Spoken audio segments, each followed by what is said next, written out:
We know that going out on placement will offer you an opportunity to put your academic learning into practice, to learn more about a particular industry or role, and to gain an understanding of and experience in a professional organisation. This presentation is going to help you make the most of your placement, offering advice on how to get involved while you're there, how to develop a network of industry contacts, and how to leave with a good impression to ensure that you can make the most of possible future opportunities. Great interns are not afraid of asking questions. They're professional and enthusiastic about their role, but they know that their primary goal is to learn. You're not expected to know everything. Allow yourself some time to learn, and don't expect yourself to know everything on the first day and do everything perfectly. Get organized and set goals. Keep track of your meetings, your appointments, assignments, and projects. Do the very best you can on every assignment, even the menial routine tasks. Don't complain or convey an attitude that such duties are beneath you. Internships are not about wowing your employer, but demonstrating your enthusiasm and willingness to learn. The great thing about being on placement is that you have access not only to the physical experience of putting what you learned in the classroom into practice, but you also have access to professional knowledge and professional contacts. The first step towards making the most of your placement is to establish your goals.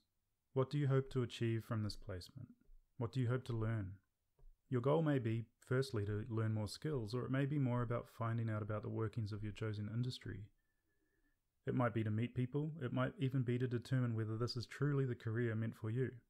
Whatever your goal, it's important to reflect on these in order to get the most out of your placement. Your supervisor may very well ask you what it is that you wish to learn while you're on placement, and they may be the best person to facilitate it for you. So having a clear set of goals will help you to discuss them with your supervisor. As you do your work, you can also ask yourself, are the tasks that your supervisor is setting you helping you reach this goal? In addition to setting your goals, it's really important to get a clear picture of what your operational tasks and projects are. It's important to be extremely clear on what it is that you actually have to do and what is expected of you. This is really important in placements because placement roles can often be quite indistinct, particularly if you're working as part of a bigger team and you have a number of people requesting that you complete certain tasks.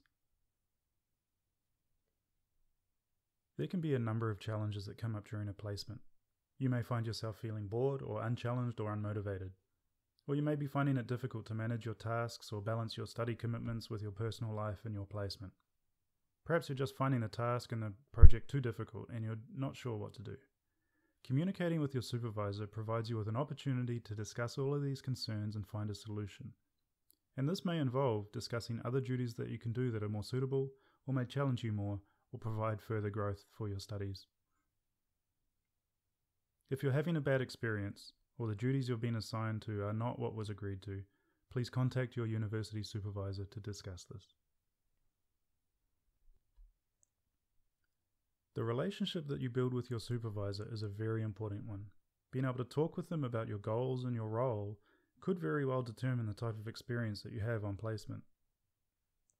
It's important that you have regular meetings with your supervisor. This will provide you with an opportunity to talk about the challenges that you may be facing while on placement and use their experience to find solutions. It's also a great way of determining whether you're on track and ensuring that you're meeting their expectations of you. It provides the supervisor with an opportunity to offer you feedback on your performance. At your initial meeting with your supervisor, you may want to discuss how you should meet and how often. Does your supervisor prefer to have face-to-face meetings, discussions over the telephone, or via email? In addition to having a good relationship with your supervisor, it's important to get involved and be part of the team. Be sociable, go to lunch. Does your team participate in charity work or team sports or volunteer activities? Ask them and get involved. Show enthusiasm for the tasks that you're completing. Don't scoff at menial tasks. Take on responsibility and be proactive. Is there a skill that you'd like to develop or something that you'd like to know more about? Ask to learn more, or perhaps ask to shadow someone to learn more about what they do. Getting involved and being part of the team, you will not only prove your teamwork skills, but it'll also show people how you can use your initiative by asking for more work as you complete assigned tasks. Remember that you're not there only to learn and only to gather information, but you're also there to hopefully make a good lasting impression, develop some professional relationships. The better you are at that, the more likely you are to be offered a job at the end of your placement.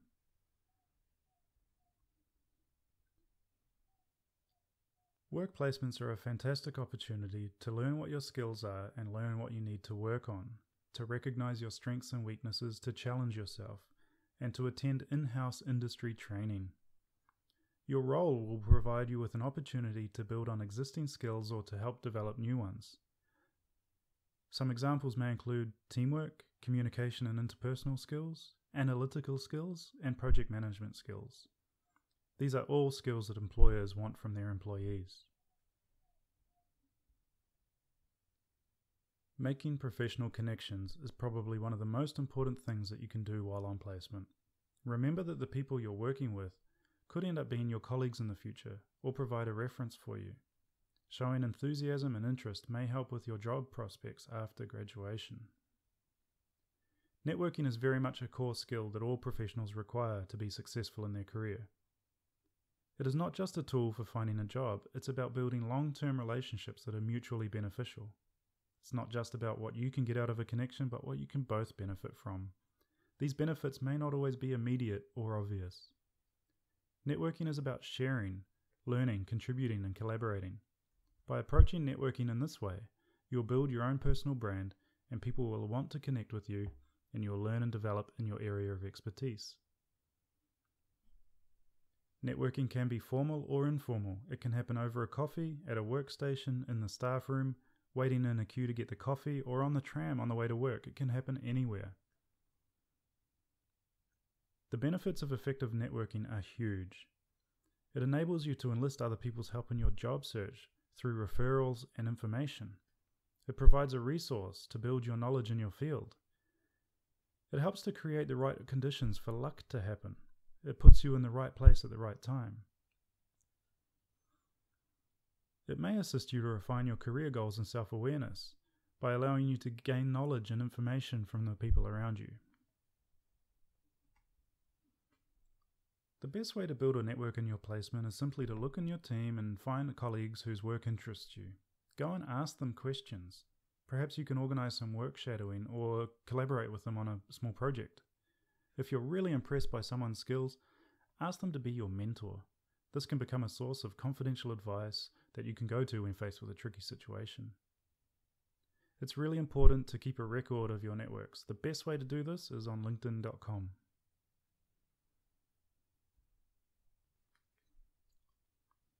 Think about how you might build a professional portfolio while you're on your placement. Perhaps keep a diary because your memory is not always reliable.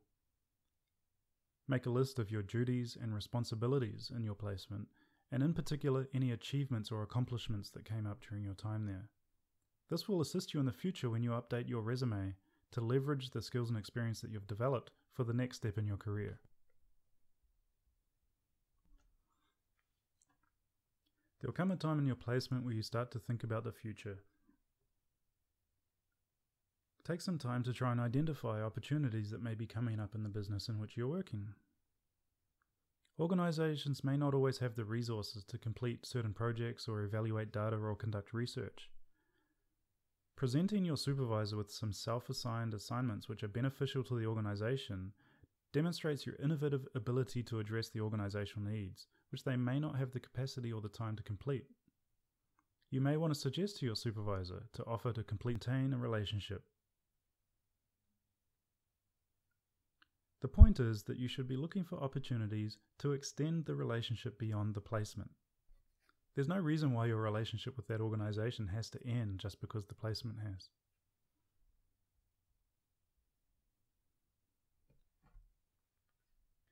Don't leave your placement without organizing for someone to be your referee. A referee can be anyone who you worked with or for while on your placement. They should be able to provide positive information about you to potential employers, either via phone or email. Employers usually contact referees after you've attended a job interview, so it's really important that your referee will speak highly of you. People who could make a good referee are your supervisor, your colleagues from other areas or departments that you've worked with, your team leaders if you've worked as part of a team, or a mentor who has advised you along the way.